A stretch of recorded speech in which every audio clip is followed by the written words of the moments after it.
ఈరోజు మనము మిగిలిపోయిన బిస్కెట్స్తో కేక్ ఏ విధంగా తయారు చేయాలో చూద్దాం రండి. మిగిలిపోయిన బిస్కెట్స్ అండి ఇవి. మనము వీటితోని కేక్ ఎలా తయారు చేస్తారో చూద్దాము. ఇప్పుడు నేను 2 కప్స్ ఈ బిస్కెట్స్ తీసుకుంటున్నానండి. మిక్సీ జార్లోకి డైరెక్ట్గా తీసుకొని మనం వీటిని ఫైన్ పౌడర్గా చేసుకోవాలి.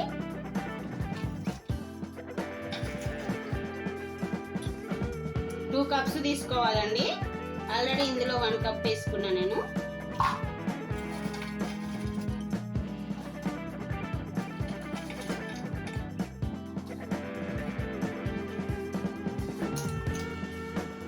ఈ విధంగా 2 కప్స్ తీసుకోవాలండి. ఇదొక కప్పు, ఇదొక కప్పు అండి. ఇప్పుడు వీటిని మనము ఫైన్ పౌడర్గా చేసుకోవాలి, అంటే మెత్తటి పౌడర్గా చేసుకోవాలి. మనం ఇప్పుడు దీన్ని ఒక బౌల్లోకి తీసుకుందామండి. అంటే కొంచెం పెద్దగా ఉన్న బౌల్లోకి తీసుకుందాము.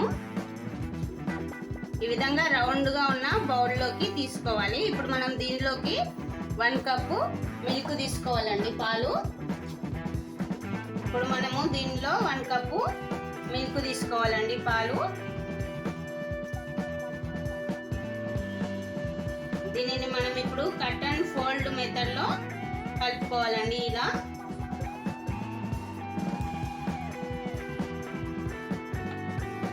ఈ విధంగా కలుపుకోవాలండి. ఆపోజిట్ డైరెక్షన్లో కలుపుకోవద్దు. ఈ విధంగా 2 మినిట్స్ కలుపుకున్న తర్వాత మనము 1 టేబుల్ స్పూన్ పౌడర్డ్ షుగర్ వేసుకోవాలండి. ఈ షుగర్ పౌడరు కలిసే విధంగా కలుపుకోవాలి.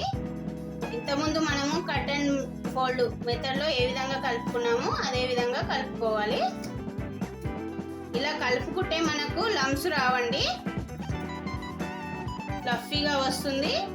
విధంగా బాగా కట్ అండ్ ఫోల్డ్ మెథడ్లో కలుపుకోవాలండి. స్పూన్తో కలుపుకున్నానండి నేను. ఇప్పుడు నేను ఒక 1/2 టీ స్పూన్ బేకింగ్ సోడా వేసుకొని ఒక 1/2 మినిట్ మళ్ళీ అదే విధంగా కలుపుకుందాము.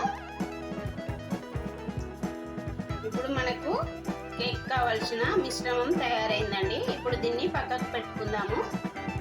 ఇప్పుడు మనం ఒక గిన్నె తీసుకొని దానిలో కొద్దిగా ఆయిల్ వేసుకొని గిన్నె మొత్తానికి రుద్దుకోవాలండి. ఈ విధంగా ఆయిల్ గిన్నెకు మొత్తము గ్రీస్ చేయాలండి. చేసిన తర్వాత కొద్దిగా మైదా పిండి కానీ గోధుమ పిండి కానీ వేసుకొని ఈ విధంగా ఈ ఆయిల్కి మొత్తం పట్టేటట్టు చేయాలండి. ఈ విధంగా పిండి వేసుకొని ఇలా అనాలండి. ఫస్ట్ ఆయిల్ రుద్దుకున్న తర్వాత ఇలా చేస్తే ఏంటంటే కేకు ఈ గిన్నెకు అంటుకోదన్నమాట.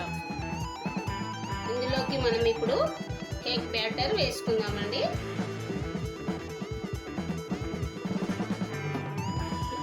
ఇప్పుడు మనము స్టవ్ ఆన్ చేసుకొని స్టవ్ పైన ఒక పెద్ద గిన్నె పెట్టుకొని ఆ గిన్నెలో స్టాండ్ పెట్టుకోవాలండి.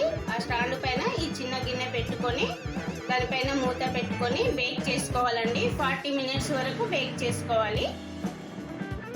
ఇప్పుడు గిన్నె వేడెక్కాక స్టాండ్ కానీ ఒక చిన్న గిన్నె కానీ పైన ఈ గిన్నెలో పెట్టుకొని మన కేక్ మిశ్రమం పెట్టి ఈ మిశ్రమం పైన ఒక మూత పెట్టుకోవాలండి.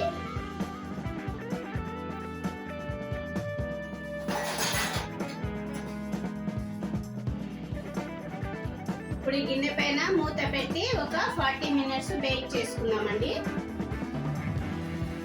మనం ఇప్పుడు స్టవ్ పైన ఇది కేక్ పెట్టి 40 మినిట్స్ అయిందండి. చూద్దాం ఇప్పుడు అయ్యిందో కాలేదో. ఇలా కత్తి పెట్టి ఇట్లా పెడితే మనకి దీనికి కత్తికి ఏం అంటుకోవద్దండి, నైఫ్కి. అప్పుడే కుక్ అయినట్టు. ఇంకా ఒక్క 2 మినిట్స్ ఉంచితే అవుతుందండి.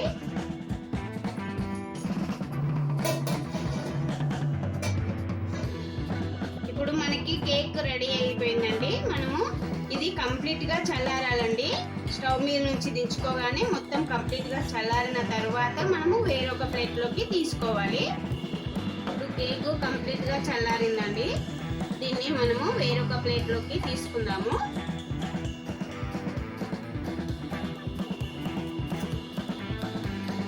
ఇప్పుడు మనము ఈ ప్లేట్లోకి తీసుకుందాం.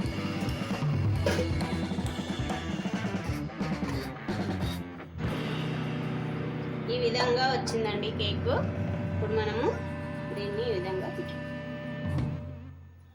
మనకు చాక్లెట్ కేక్ రెడీ అయిపోయిందండి. స్పాంజీ చాక్లెట్ కేక్ రెడీ అయ్యిందండి. ఈ రెసిపీ కనుక నచ్చితే మీరు ఒకసారి ట్రై చేసి మీకు ఏ విధంగా వచ్చిందో కామెంట్ సెక్షన్లో చెప్పండి. అదేవిధంగా ఒక లైక్ చేసి మా ఛానల్ని సబ్స్క్రైబ్ చేయడం మర్చిపోకండి. ఇంగ్రీడియంట్స్ డిస్క్రిప్షన్లో ఉంటాయి friends. Thank you for watching.